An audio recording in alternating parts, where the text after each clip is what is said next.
Então, nós vamos passar para a nossa Lenise. Dá essa daí, né? Vem aqui. Uma boa palestra aqui. Bem, o tema, eu não sei qual é. A Lurimar falou assim, é tema livre. Aí eu falei assim, posso falar de homossexual? Ah, não. Depressão, pode. Eu falei, gente, eu não sou psicóloga.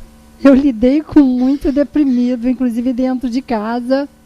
Então eu gostaria de um dia falar, mas eu falei, mas eu não sou psicóloga.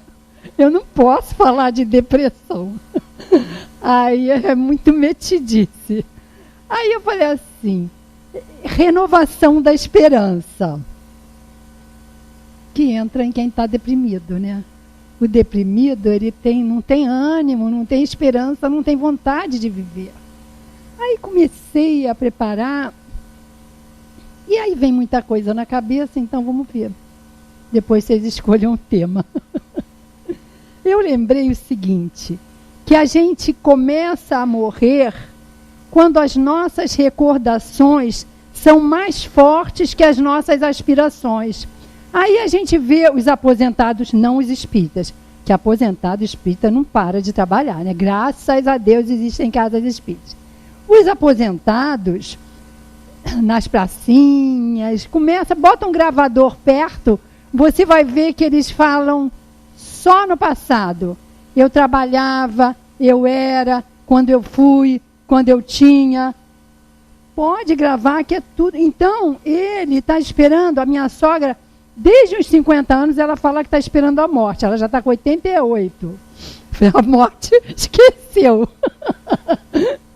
Mas não me atrapalha não que ela mora longe, viu? Deixa ela viva lá. Mas a gente tem que ter sempre algo para fazer. Eu falo, dona Lucila, vai na igreja, mas aí ela não é muito católica. Vai não sei onde, faz um crochê para eu dar para as crianças. Ah, entendeu? E a pessoa está ali esperando a morte, ó. Então, a gente tem que mudar, mas primeiro a gente tem que ter sonhos, né? E a gente não está tendo muitos sonhos. E a gente precisa ter sonho, mas não ficar no sonho. Não adianta ficar sonhando. Ai, eu quero emagrecer, eu vou acordar cedo, eu quero caminhar. Algum dia eu vou caminhar, um dia, ou segunda-feira, acho que o cérebro nem reconhece mais. Porque o nosso cérebro não conhece a palavra algum dia. Algum dia eu vou ler esse livro aqui, ó. Gordo pra caramba, algum dia, aliás, Gilson que me deu a dica. É o Evangelho de Emmanuel, da FEB, aqui é de Mateus. Então, algum dia eu vou ler ele. Algum dia o meu cérebro não reconhece. Para ele, algum dia vai ficar lá. Agora, se eu disser assim, a partir dessa segunda-feira, às 8, quando eu acordar, eu vou ler 5 minutinhos desse livro. Ponto.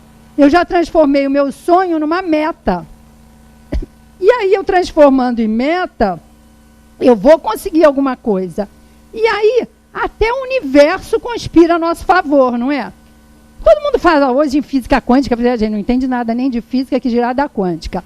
Mas física quântica fala assim, se o bater das asas de uma borboleta em Tóquio pode fazer chover em Nova York. Tudo influencia tudo. E a física quântica fala muito da lei de atração. Então, a lei de atração é você pensar coisas boas. É você agradecer do coração. O filme O Segredo, maravilhoso. Eu já vi 3 vezes, mas eu durmo sempre. Eu não consegui ver ele todo, tá? Mas cada vez eu pego um pedacinho. Então, ele é de física quântica. Tem os físicos falando da importância do pensamento, não sei o quê. Tudo que bate com o espiritismo. A gente que é espírita já sabe disso, né? Há muito tempo. Aí vem aquilo. Você pensa... No filme O Segredo, tem uma moça que tem câncer e ela não fez tratamento nenhum. E toda vez que ela sai de casa, ela botou essa meta. Eu vou agradecer pela cura do meu câncer. Quando eu entrar em casa, agradecer pela cura do meu câncer. Mas eles dizem, não é só, obrigado pela cura do meu câncer. Não. Você tem, primeiro, que acreditar que você vai ter a cura daquele câncer. Então tem que estar dentro de você. Você tem que ter a emoção da cura, você tem que sentir a cura. E ela fez isso. E ela fez, e uns meses depois, o câncer dela reduziu sem ela ter feito nada. É fácil a gente acreditar? Curar, quando fala câncer, a gente... é difícil, né?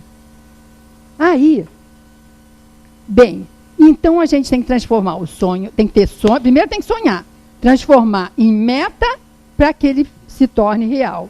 E aí, tem várias maneiras da gente melhorar a cabeça, para a gente ficar mais otimista. Eu sou muito pessimista, sempre fui, mas agora estou mudando, estou me esforçando para mudar.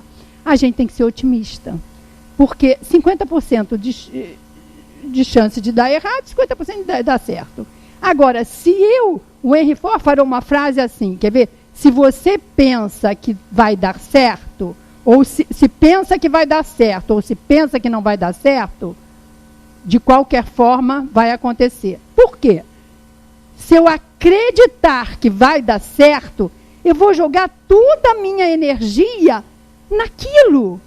O que a moça fez? Ela acreditou que ela ia ficar boa do câncer. E ela tinha essa emoção. Eu vi uma vez um desses WhatsApp aí que passam, não chovia num lugar, não sei o quê, precisava chover. Aí alguém fazia chover um índio lá nos Estados Unidos. Levaram um índio no lugar, o índio chegou, ficou assim, um tempinho. Podemos ir embora. O cara levou ele lá longe, no lugar que não chovia. Uai, já? Não, já. No dia seguinte choveu pra caramba. Cara, o que você fez? Eu fui lá, eu senti a chuva caindo em mim. Eu senti o cheiro da chuva, eu senti tudo da chuva. Pronto. E agradeci pela chuva. Rapidinho. Então é a gratidão, que hoje qualquer um pega na internet, a terapia da gratidão, são 7 passos, você relaxa, respira, nananana, e aí agradecer. Aí manda escrever, eu escrevo, já está no 300, não sei o que, parei, agora comecei de novo. Fazendo esse estudo, eu comecei de novo. Agradecer pelo dia. Aí eu agradeço de cara ter nascido numa família espírita. Por quê? Dizem assim, nem fala porque pega mal, porque você não faz nada, né? Então fica quietinha. Mas eu agradeço, porque se eu não nascesse em família espírita, tá frita. Porque mesmo em família espírita, a gente já, né? Deixa a peteca cair pra caramba, imagina não nascendo. Então eu agradeço antes dos meus pais a família espírita. Depois os meus pais, os meus filhos, aí vai. Aí fica. Aí você tem que ler o que agradeceu e agradecer mais um, todo dia. Ou tem outra técnica, quando você vai para o trabalho, vai pensando, agradece em três coisas. Por que é bom? A gratidão faz você conseguir coisas boas.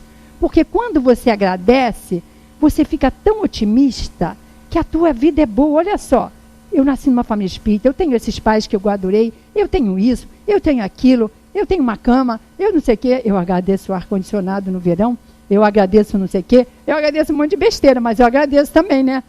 Aí vem o chefe e arrasa com você. Mas você já saiu de casa grata. Então é só uma trombadinha. Entendeu?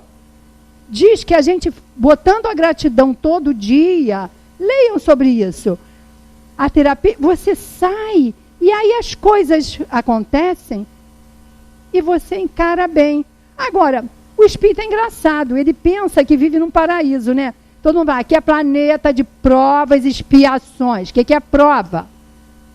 Vem para ver se melhorou. O que é expiação? Errou, meu filho, tu vai repetir, geralmente pior, tá? Na repetição não é fácil, não. Eu divorciei porque meu marido arrumou outra. Agora eu vou vir com 7 filhos, pobre e não sei o quê, e o meu marido vai arrumar outra. Será que eu fico com ele ainda? Entendeu? Piora. Então, gente, se você está mais ou menos, está de um jeito ruim, não pula, não vou dizer não, divorcie, pelo amor de Deus. Porque se tem violência, tudo, pula fora. Mas não sou eu que vou dizer não. Quem vai dizer aí é a justiça. Vocês resolvam. Mas a gente, muitas vezes, larga uma coisa e aí tem que repetir aquele negócio.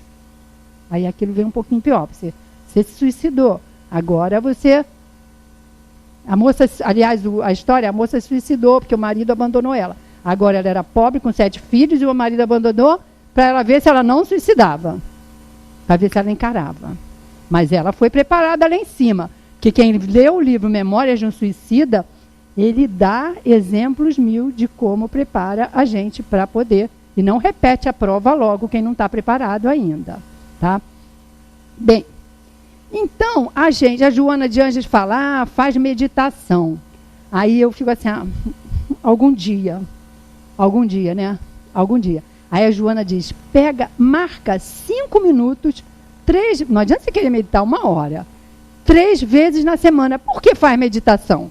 Porque a meditação relaxa, diminui o estresse, dá mais saúde, aumenta o foco, aumenta a memória. Você não fica mais inteligente, mas grava melhor, aprende mais, está comprovado, e vive mais com a doença, vive de forma melhor com aquela doença se você faz meditação. É bom para tudo.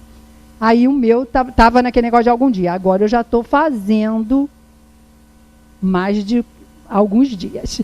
Tentando, né? Mas não pode ser... Eu marco lá no reloginho. 7 minutos. No 5º já estou coçando. Mas tudo bem. Mas estou tentando. Então, deixa eu ver. Aí a gente... Quando a gente começa a definir, o universo conspira contra nós. O que é o universo? A energia. Como é que o fluido cósmico universal? São os espíritos que lutam por você. Querem que você faça uma coisa boa. Então, quando fala, o universo luta, conspira a seu favor. Todo mundo que... Eu lembrei de aniversário, eu não gostava de aniversário. Aí, quando eu soube que no dia do aniversário, eu não gostava nem de ter nascido. Aí eu achava que devia nascer em árvore, que a minha mãe falava, se não precisava de mãe e pai, nascia em árvore. Eu falei, devia ser super legal. Já pensou? Pá! Livre e solta. Eu pensava assim, eu ficava imaginando nascer em árvore. Aí, então eu não gostava do dia do aniversário. Quando eu soube que o dia do aniversário, todos os espíritos, e vocês aqui, comandados por Eurípides, o máximo lá é Eurípides. Aí vem um outro abaixo, o outro abaixo, o outro abaixo, até chegar no teu anjo de guarda. Todos conspiram a seu favor na véspera do seu aniversário, lembrando a você o que você se comprometeu, se você está indo para o caminho errado, olha, não é bem aqui. Então, que a véspera do aniversário, não esqueçam de orar, porque eles fazem isso, todos. Aí, todos os espíritos que investiram na sua encarnação, porque sempre tem uns. A gente vê no livro de André Luiz, né? Aquele Segismundo, o Herculano investiu na encarnação dele. E não sei quem. Bem, então, a gente... Deixa eu ver onde a gente está. Uma coisa boa para a gente se sentir melhor é planejar a sua noite. Tudo que você pensa, isso os estudiosos disseram, 20 minutos antes de adormecer, você vai passar a noite com aquilo. Aí você tem TV no quarto e vê aquele caso especial horroroso, aquele filme horrível, e aí você vai ter um pesadelo, você não sabe por quê. Então, leia uma boa leitura, façam uma prece. Aí,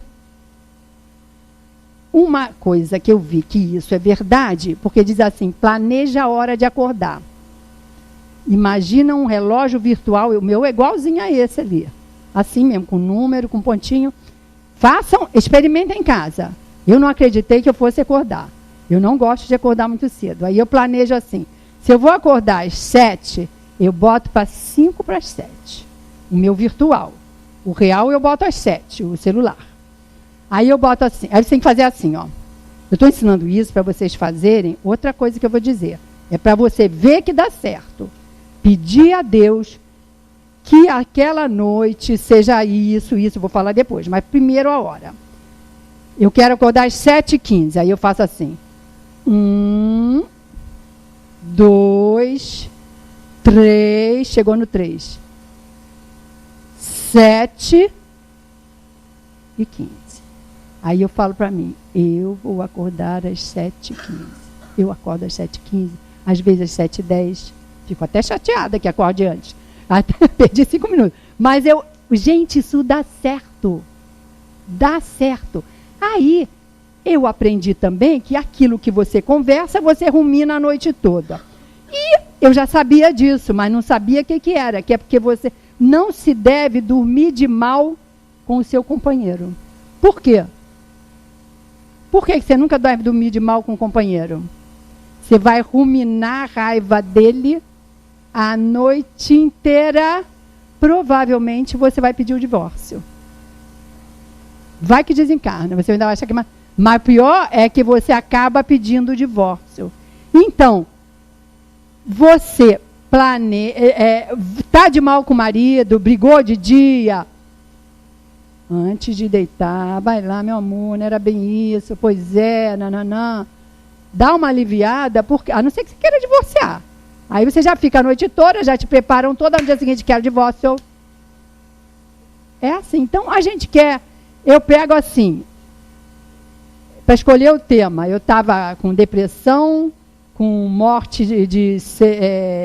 em idade crianças, né?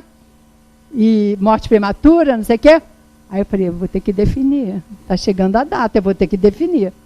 Por favor. Aí eu agradeço pela palestra, que já foi definido o tema.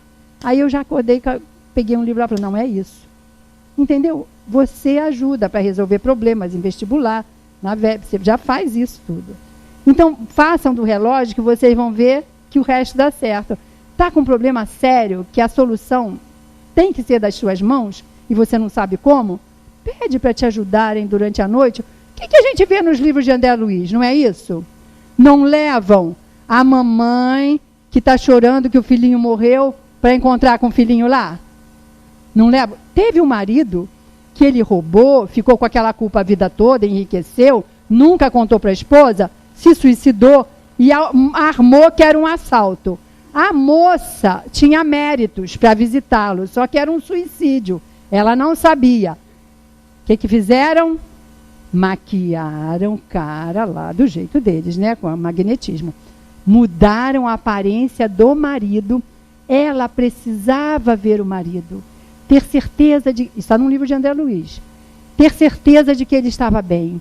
Ela viu ele bem. Ele não falou. Pediram a ele, não fala do suicídio, não fala nada, ela não sabe. Aí ela acordou tranquila, confortada, tinha visto ele. E no livro Entre a Terra e o Céu, por exemplo, o Nosso Lar está lá em cima. Tem mais para baixo algumas moradias. Em cada livro do André Luiz tem um lugar, casa transitória, Mensageiros tem uma moradia, no outro tem Mansão Paz, no Ação e Ação. Eles levam a gente de noite para este lugar, porque eu não consigo chegar lá no Nosso Lar. Aí eles levam para aqui, trazem seu filhinho que está lá na escolinha do Nosso Lar, e tem isso entre a Terra e o Céu, e visita o bebê, a criancinha que desencarnou ali. Tem um menino de 10 anos que leva, ele está muito bem, a mãe é que está mal, leva a mãe para se tratar. Diariamente, esta mulher se encontra com o filho. Na escolinha da Meimei, lá em cima do Nosso Lar, levam ela. Por quê? Ela tinha outros filhos, ela estava querendo morrer. Ela não podia morrer. Então, eles fazem isso. Eles levam para a praia para se tratar. Então, gente, prepara o sono. Que pode acontecer. Agora, nós pensamos que aqui é um paraíso. E a gente quer ser feliz nas 24 horas dos 365 dias do ano. Não é verdade? Qualquer tristezinha a gente... qualquer ofensa a gente se magoa e fica arrasada. Aí eu comecei a ver... Esse livro aqui tem um capítulo que eu vou contar. Chama Alienados Mentais. Tá? Vocês vão ver que os alienados mentais somos nós quando não aceitamos a nossa prova. Podemos pirar. Ou piramos aqui e vamos para o manicômio, ou quando morre a gente pira e vai para um umbral brabo. Às vezes aqui aparentemente ninguém sabe que está pirado. E lá vai. Então a gente tem que ter a ideia de que a vida é uma montanha russa.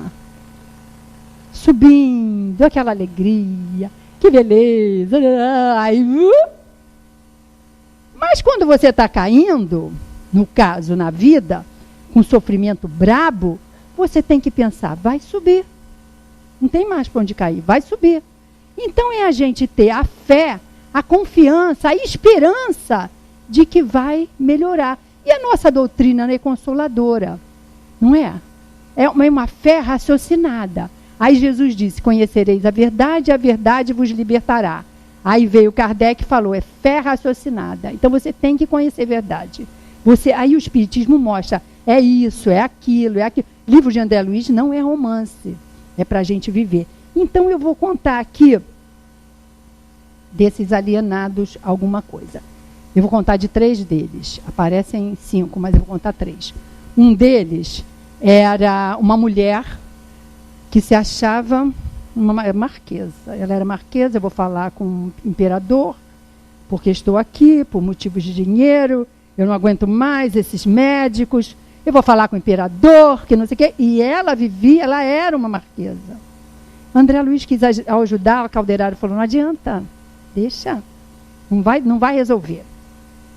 Aí tem um livro chamado Lindos Casos de Bezerra de Menezes, tem um capítulo que os jovens não conhecem esse nome, chama Favela do Esqueleto, mas conhecem a UERJ, é onde é o campus da UERJ hoje, era a Favela do Esqueleto.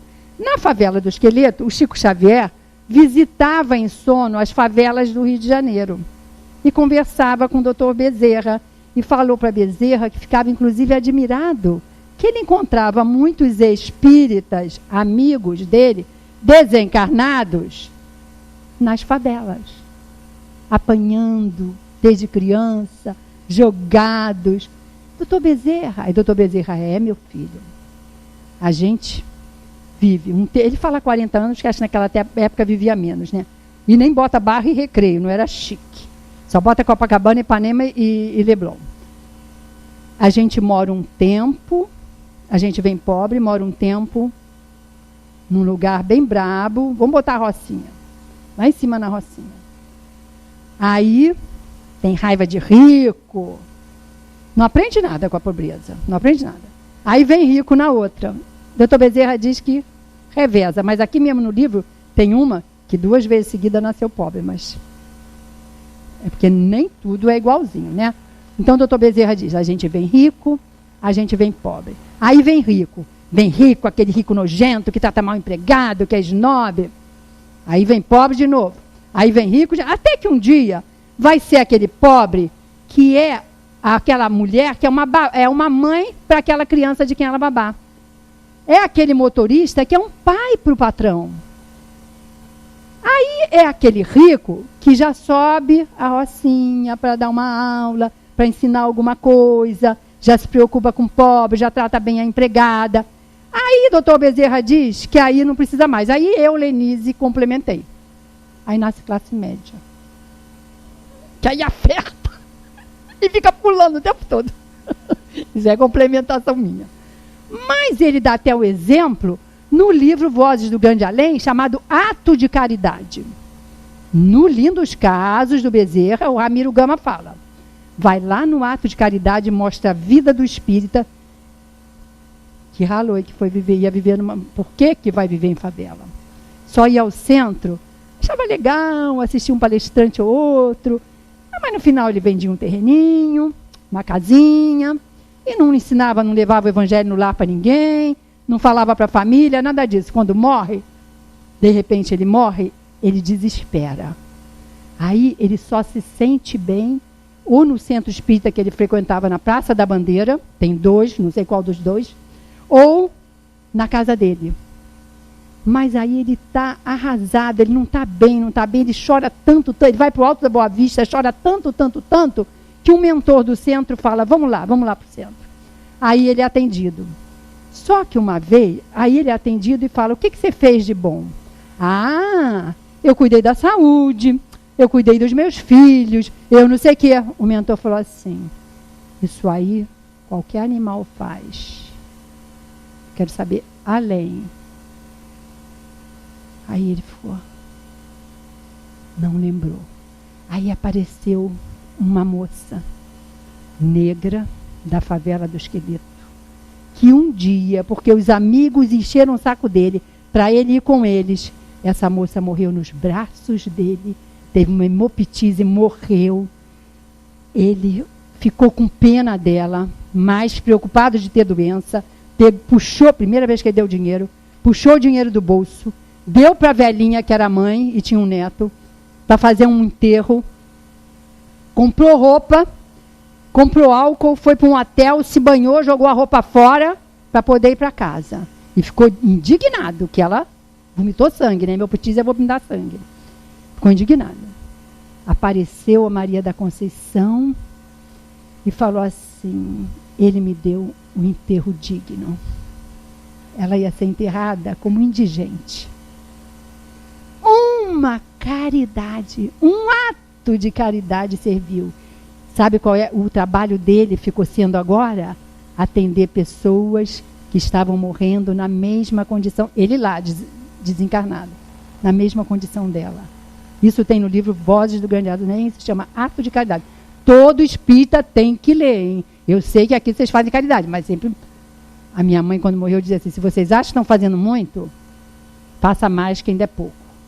Mamãe mandou esse recado para a gente. Então, gente... O segundo, então, essa moça não aceitou a pobreza, a reencarnação pobre, que a gente alterna, ela não aceitou. E não aceitando, ela foi lá vivenciar no nosso inconsciente, que é a encarnação, que ela era marquesa, que ela aprontou, então ela era uma marquesa. O segundo, eu acho que só vou contar esse, porque já não está dando muito tempo, é um... que, vou contar rapidinho. Era uma curiosa dama, extremamente nervosa. Deus me livre de todos, não volto aqui nunca, não sei o quê. Aí a enfermeira, mas seu marido está aí, vamos vem tomar banho e se arrumar. Deus me livre, eu quero ver ele. Eu tenho ódio dele, ódio. Tem alguém aí assim? Do marido da esposa. Enlouqueceu porque tinha ódio do marido. Por que ela estava com aquele marido? A reencarnação deve ter uma explicação. E por que a gente não lembra? A bênção do esquecimento. Eu não lembro quem foi o meu marido. No início ela nem lembrava, namorou, apaixonou, segundo João que dizia que botava um véuzinho, né? Um véuzinho, se apaixonou pelo marido. Só que quando o cara casa, o que acontece? Tira o véuzinho logo, vai véuzinho...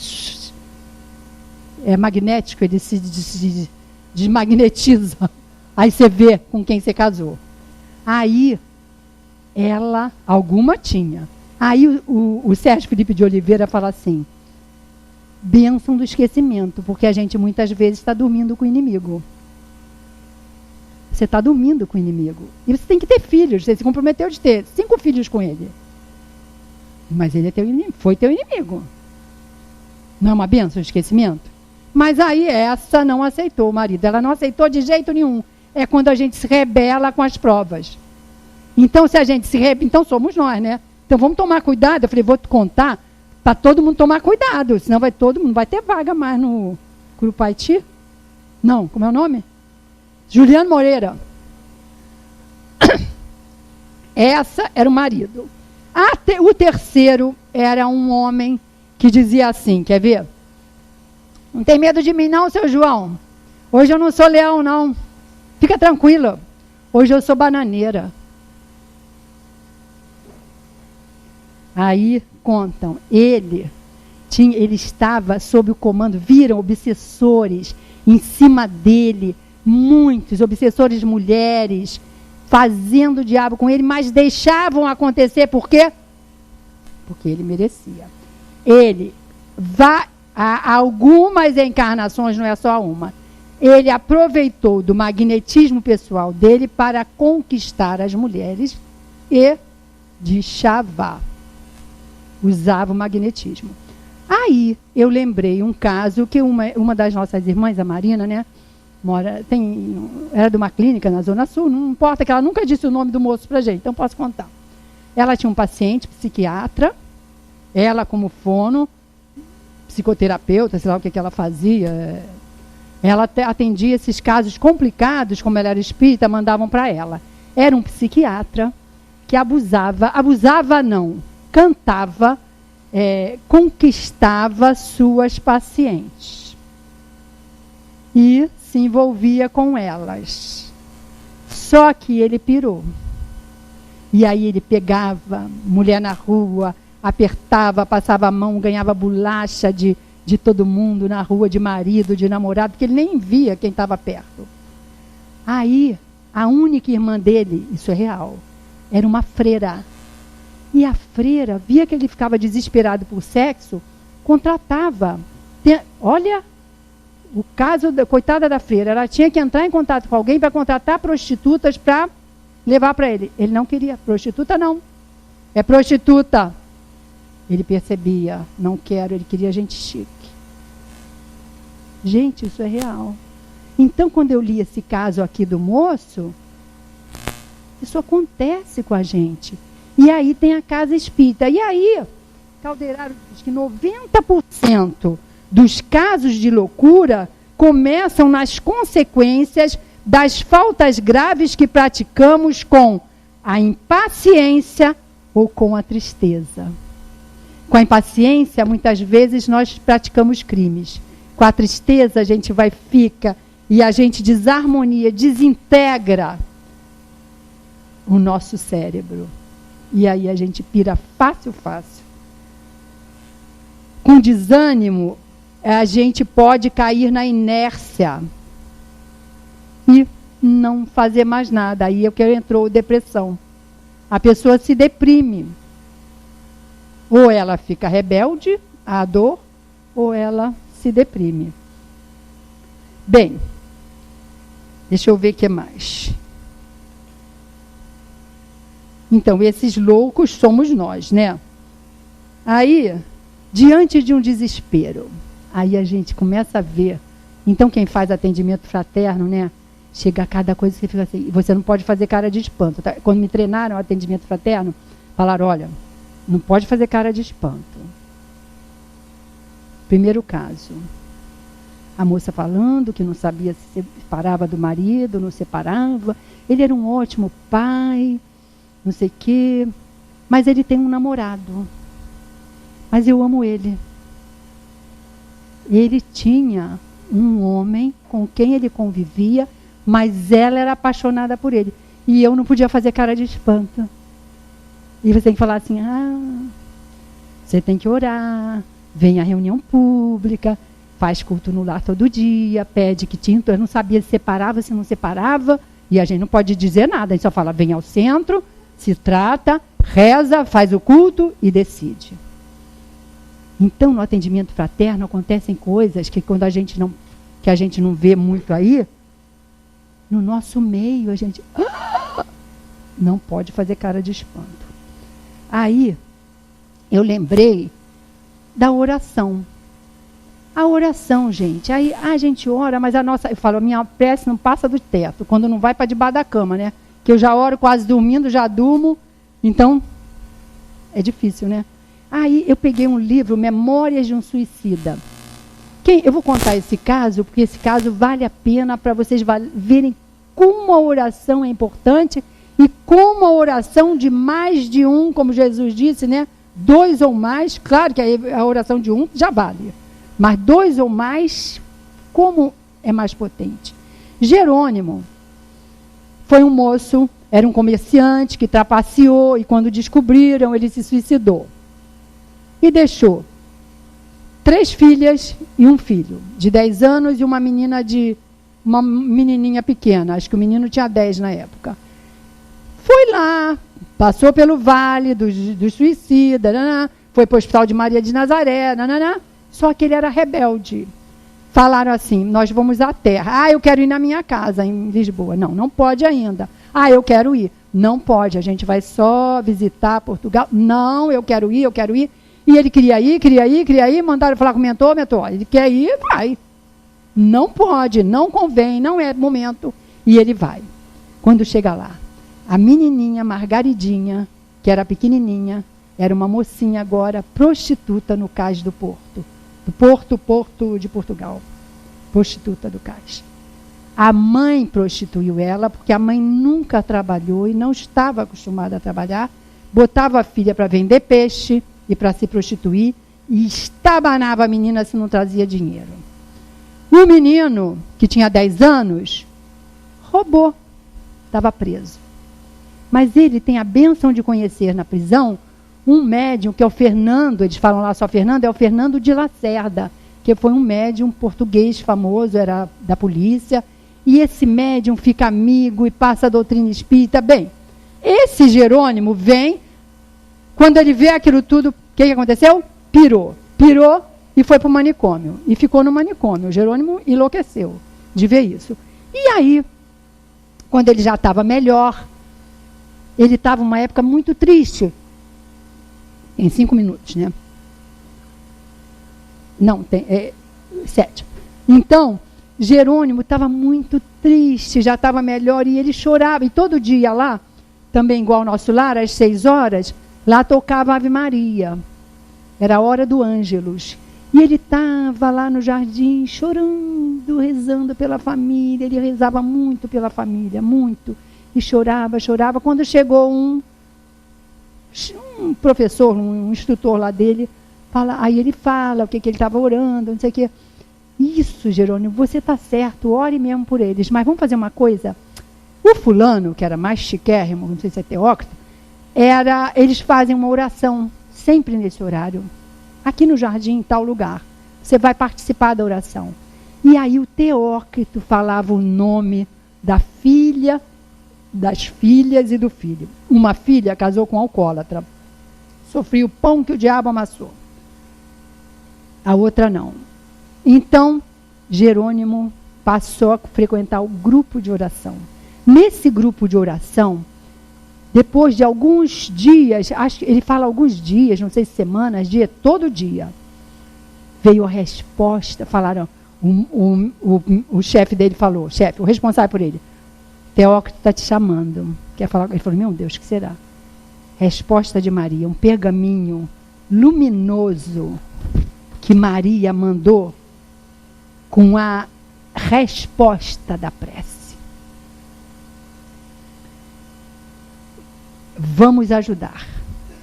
Vamos isolar, vamos tirar os 2 do corpo, ficar um tempo essas moradias, essas casas de repouso no umbral. Vamos trabalhar a mente deles para que eles voltem modificados. Um que foi para o roubo e ela porque estava ali na prostituição já, né? E a outra, ele nunca ajudou, falou assim, vamos ajudar também. As 2 meninas estão bem, as filhas casadas, mas o cunhado, o genro, que bebe, ele falou, caramba, eu nunca rezei pelo meu genro. Ele nunca rezou pelo genro. O genro, vamos tirar os obsessores dele, ele vai parar de beber, ele é uma boa pessoa, nananana. Ele nunca tinha rezado pelo genro. Maria lembrou do genro. Aí, falou assim, ó. Aí eles tiveram que armar um negócio, né? A menina lá, no prostíbulo, chamaram um homem que tinha sido um grande obsessor, mas mudou de ideia, já trabalhava no bem e tinha trabalhado nessas seitas africanas no Nordeste e estava junto com eles ajudando. Falou, ele sabia técnicas de magnetismo. Você vai ter que fazer a menina desmaiar. Ele foi lá, preparou, tirou o magnetismo lá, fluido vital de todo mundo, fez a menina cair, fez a menina ter convulsão, botou a mão na cabeça, a menina ficou mal. E o que um prostíbulo tem medo? Que alguém morresse ali dentro, né? Aí intuiu na cabeça de um assim, cuidado, ela pode morrer. Meu Deus, ela pode morrer. E os guardas podem chegar. Saiu todo mundo correndo. Aí intuiu na cabeça de um para chamar o médico, do dono do prostíbulo. Chamou o médico. Tudo isso pelo pedido de Maria, hein? Chamou o médico. Tomaram conta para que a polícia não chegasse. botaram guardiães para que a polícia não chegasse, senão ela ia presa. Levaram ela para o hospital, ela em coma. Ficou 6 dias em coma aqui e lá bem lúcida no plano espiritual. E trabalharam com ela e não sei o quê. E quando ela volta, ela já volta chorando muito da vida, não lembro o que aconteceu, mas chorando da vida dela, não sei o quê, que foi horrível, que ela queria mudar, que não sei o quê. Aí as colegas de quarto pediram aos seus parentes dinheiro para pagar a passagem dela do Porto para Lisboa, que a irmã casada, as irmãs estavam em Lisboa. Ela foi trabalhar num hotel em Lisboa como arrumadeira. Uma família portuguesa que morava em São Paulo se hospedou no hotel, gostou dela, levou para o Rio de Janeiro e a cabeça dela foi trabalhar. Mas ela sofreu só porque o pai se matou? Não. Ela havia, noutras vidas, como homem, feito maldade com um monte de mulher. Mas não teria que passar nesse momento por isso. Podia ser noutra hora. Acabou passando agora. E o menino? O menino, falaram assim, ele ainda precisa de mais tempo na prisão, porque o Fernando de Lacerda doutrinava ele e dava livros espíritas para ele ler. E leia. Aí o Fernando de Lacerda fala com a imperatriz, diz que é Dona Amélia, que era muito boa, não sei que Amélia é essa, lá em Portugal. A Dona Amélia fala, ele vai para a África. Mas por que ele não foi para o Brasil? Brasil, nós portugueses gostamos tanto do Brasil. Eles lá perguntaram, por que não o Brasil? Não, o Brasil é muito fácil de ser corrupto. Naquela época, o livro Memória de Suicida, ó, foi escrito, podem ver lá. É muito fácil para a corrupção. Ele não pode ter facilidades. Ele tem que ralar na África. Vai ser livre lá. Ia casar com uma moça, ia ter filhos. Mas resolveu. Mas ele precisa de mais 3 anos na cadeia para mudar. Então, gente, a prece resolve? Resolve. Então, esse que é o meu recado. Eu queria dizer da importância da prece. E aí, Emmanuel, aqui você tem assim, tudo que Mateus falou, pedi e obtereis, buscar e achareis, batei e abrir-se-vos-á. Então tem lições aqui no Mateus, capítulo 7, versículo 7, tem várias lições de Emmanuel sobre esses temas. E o Emmanuel fala da força de atração. Por isso que eu falei na lei de atração, porque Emmanuel já falava, ninguém dava bola, né? Mas agora a ciência está falando na lei de atração. Então Emmanuel falando da força de atração, da importância, do não sei, e eu não sei se dá tempo de eu ler um pouquinho, né? Toda não, dá? Pedi e obtereis, ensinou o mestre divino. Cuidado, ele fala, porque pode ser para o bem e para o mal. Pede bobagem, ganha bobagem. Qualquer propósito é oração. A prece nasce das fontes da alma, na feição de simples desejo que emerge do sentimento. Olha aquilo que eu falei da lei de atração.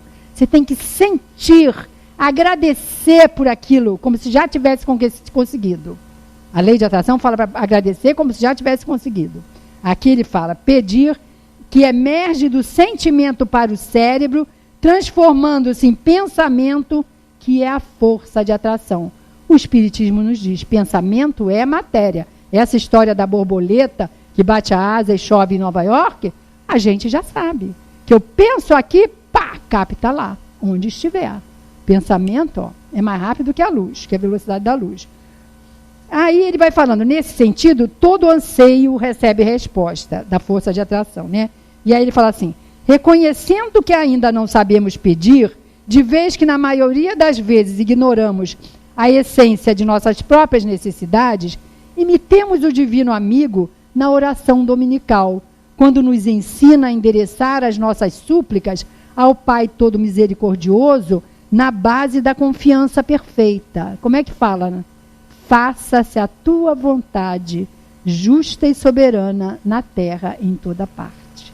Então, gente, vamos prestar atenção e pedir que seja feita a vontade de Deus, porque a gente pode pedir errado, né? Então, fiquem com Deus.